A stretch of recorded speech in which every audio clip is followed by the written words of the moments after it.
How to make a weakness potion in Minecraft. The materials you will need. To make a weakness potion, you don't need nether wart. Set up your brewing stand.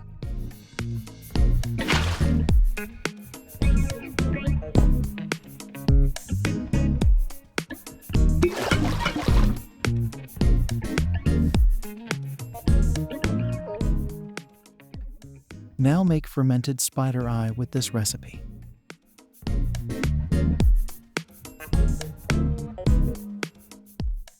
Put the glass bottles in and some fuel.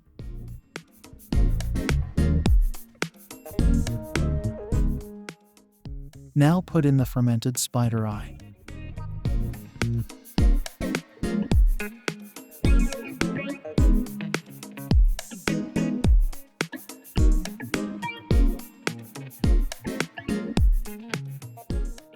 And you have your potion of weakness.